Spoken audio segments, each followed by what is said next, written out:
Le murmure des coins. À l'oreille de nos talents.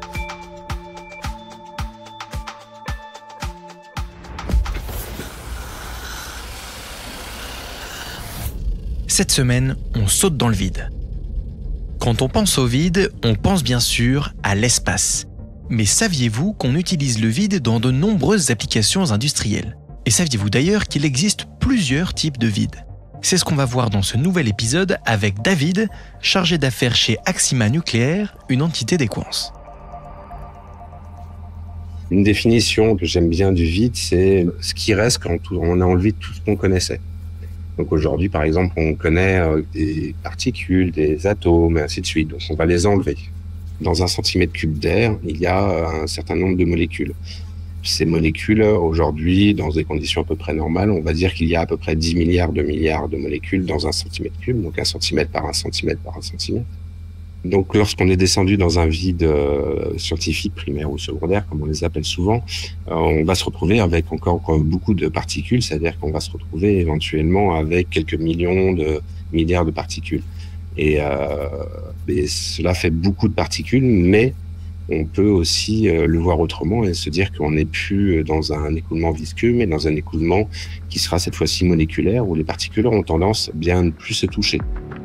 Et oui, en réalité, le vide n'est jamais complètement vide.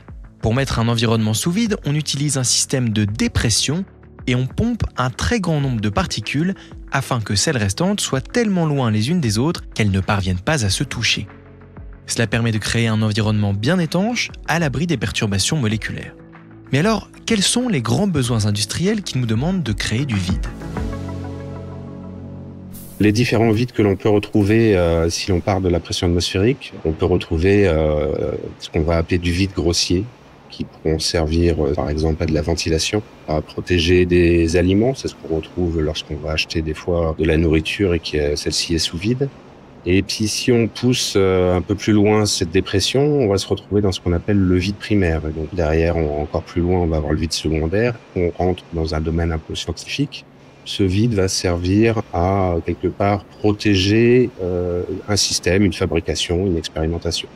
Je m'explique. Par exemple, si on utilise des lasers à haute puissance et que l'on ne veut pas que ces lasers soient perturbés par les molécules ou les particules qu'elles vont rencontrer, il est intéressant d'avoir un vide primaire, voire secondaire, pour éviter cela. Lorsque l'on fabrique une micro-puce pour un ordinateur un téléphone, on aura besoin de faire du vide pour protéger également ces éléments-là. On pourra faire du vide aussi plus expérimental encore, soit pour tout ce qui concerne l'espace ou de la recherche fondamentale. Les applications industrielles du vide sont donc immenses. On l'utilise dans un grand nombre de domaines qui ont besoin d'étanchéité afin de ne pas être contaminés par des agents extérieurs, notamment dans les secteurs de la santé et de l'espace. Et au-delà du vide, l'étanchéité est une expertise historique d'Equans.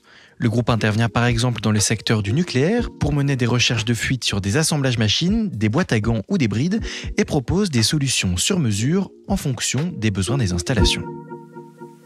Alors je pense qu'il est intéressant pour nos clients de réaliser avec nous tous ces éléments-là parce que nous, on a un package complet.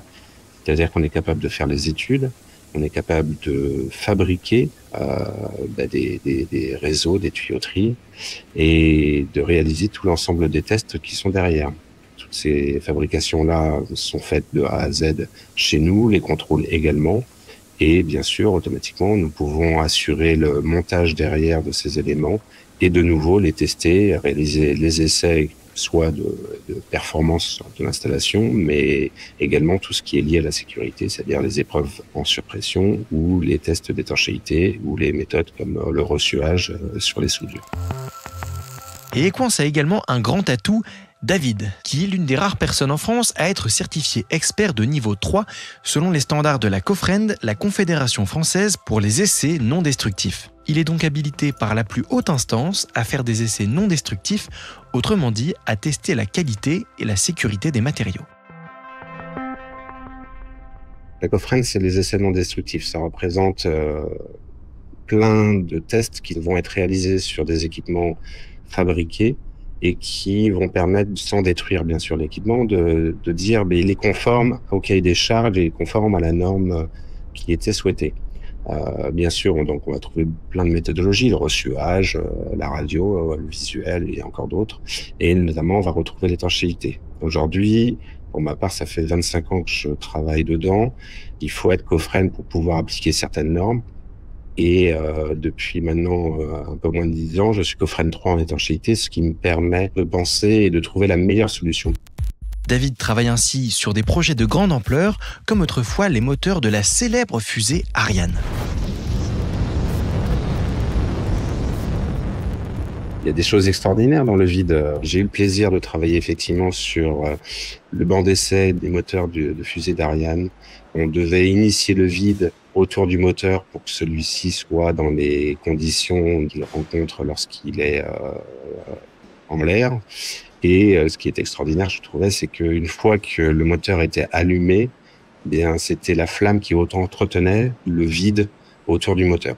Donc ça, j'ai trouvé ça extraordinaire. Autre exemple, Equans réalise les tuyauteries de vide du laser Mégajoule, une installation scientifique située près de Bordeaux qui mène des expériences dans le domaine de la physique nucléaire. Alors, le laser Mégajoule, c'est un projet de l'armée qui a pour vocation de travailler sur la fusion nucléaire. Le système, c'est à base de faisceaux laser qui sont amplifiés. Ils permettent, sur une petite cible, de fusionner cette petite cible et de créer un mini-soleil. Et ce mini-soleil est contenu dans une énorme sphère qui est mise sous vide au moment de la fusion, où il y a pas mal d'instrumentation tout autour pour vérifier toutes les données. Et là, je dois dire que de travailler sur plus d'1 kilomètre de tuyauterie, d'avoir la conception de A à Z de ce système, avec toutes les problématiques éventuelles d'étanchéité sur ces systèmes-là, j'ai trouvé ça passionnant.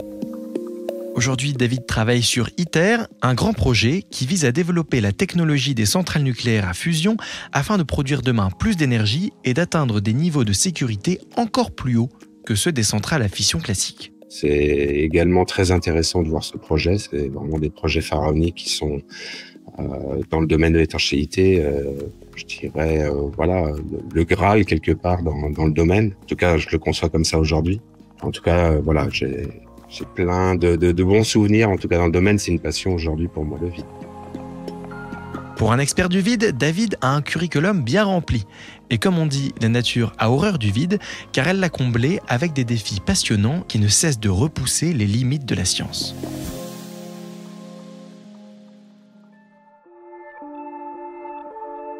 Merci d'avoir écouté cet épisode du Murmure d'Equans. À bientôt pour un prochain portrait.